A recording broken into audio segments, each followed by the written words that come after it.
आज हम लोग समरूप आकृतियों के बारे में पढ़ेंगे। समरूप आकृतियों का मतलब है वैसी आकृतियाँ जो जिनका बनावट एक समान हो। समरूप शब्दों से मिलकर बना है सम प्लस रूप। मतलब सम मतलब होता है बराबर, और रूप माने मतलब एक समान रूप वाला, एक समान दिखने वाली आकृतियाँ समरूप आकृतियाँ कहलाती हैं। कौन कौन सी आकृतियाँ समरूप होती हैं इसको हमें समझना होगा। जितने भी वृत्त होते हैं सब समरूप होते हैं। जैसे आप देखिए,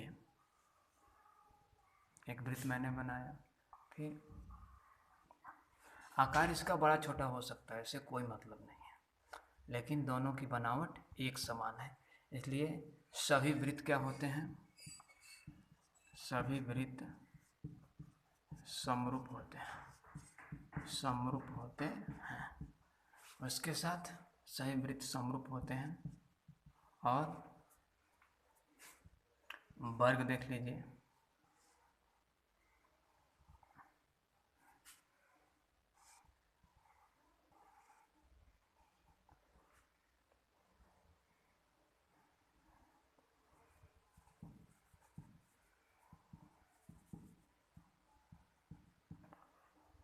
सभी वर्ग समरूप होते हैं।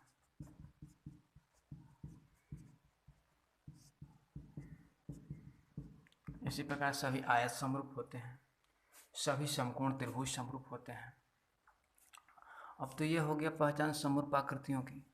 अब हम जानेंगे कौन कौन सी आकृतियाँ जो समरूप नहीं। जैसे आप देखिए, एक मैंने त्रिभुज ले लिया, एक समकोण त्रिभुज ले लिया। अब ये दोनों आकृतियाँ समरूप नहीं हैं। हालांकि तीन भुजाएं इसमें भी है, तीन भुजाएं इसमें भी हैं, लेकिन दोनों आकृतियाँ एक जैसी नहीं हैं, ठीक ना।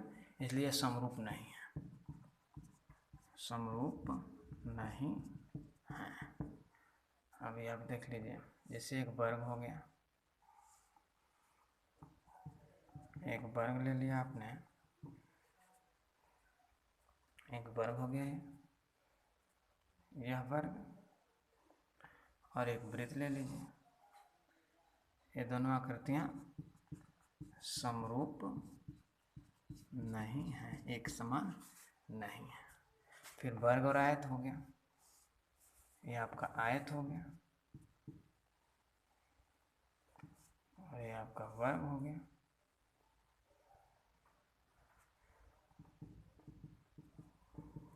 समरूप नहीं है। अब आपको समझ में आ गया कौन आकृति समरूप है, कौन आकृति समरूप नहीं है।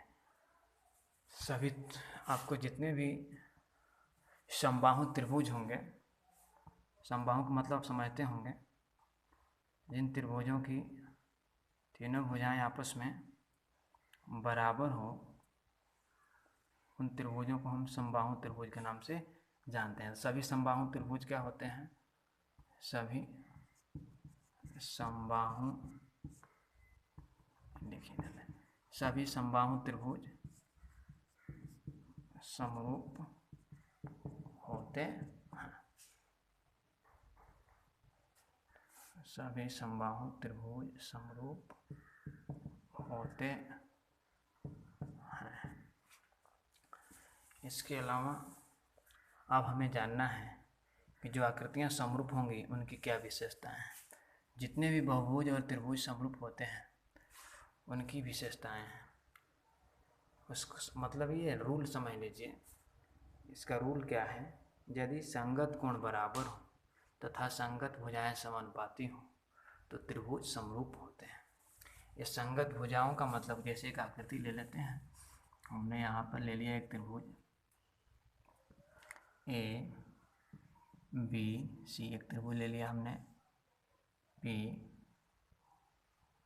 क्यू और आर, पी क्यू और आर, ठीक ना। तो ए का संगत कोण पी हो जाएगा, बी का संगत कोण क्यू हो जाएगा, और सी का संगत कोण आर हो जाएगा। दोनों आकृतियों में मैंने एक खास तरह के चिन्ह का प्रयोग किया है, जिससे आपको देखकर समझ में जाए कौन कौन किसका संगत कोण है और कौन किसके बराबर है। तो कोण एक बराबर हो जाएगा कोण पी के, कोण बी बराबर कोण क्यू और कोण सी बराबर कोण आर। ठीक ना। इसके बाद दूसरा नियम, जैसे मैंने बताया था कि संगत कोण बराबर होते हैं, तो संगत कोण तो बराबर हो गए। और दूसरा रूल क्या है, संगत भुजाएं समानुपाती होती हैं। तो यह ए की संगत भुजा देख रहे हैं ना, ए बी जो पहली भुजा है इसकी संगत भुजा हो गई पी क्यू। ए बी की संगत भुजा पी क्यू और बी सी की संगत भुजा ये हो गया बी सी आपका, बी सी की संगत भुजा क्यू आर। और ये तीसरी भुजा जो बच गई ए सी की संगत भुजा पी आर। तो ये मैंने बताया क्या कि संगत कोण बराबर तथा संगत भुजाएं समानुपाती होती हैं, मतलब संगत भुजाओं का अनुपात 1 होगा। तो ए बी बट्टा पी क्यू किसके बराबर हो जाएगा, ए बी बट्टा पी क्यू बराबर ए बी बट्टा यह हो गया पी क्यू, ए बी बट्टा पी क्यू बराबर बी सी बट्टा क्यू आर, बी सी बट्टा क्यू आर। फिर ए सी बट्टा पी आर, ए सी बट्टा पी आर। अब आप लोग निश्चित रूप से प्रश्नावली 6.1 हल कर पाएंगे। पहले आप लोग अध्याय को पढ़िए और अध्याय पढ़ने के बाद 6.1 प्रश्नावली को हल करिए। अगर कोई दिक्कत हो तो फिर मुझसे पूछिए।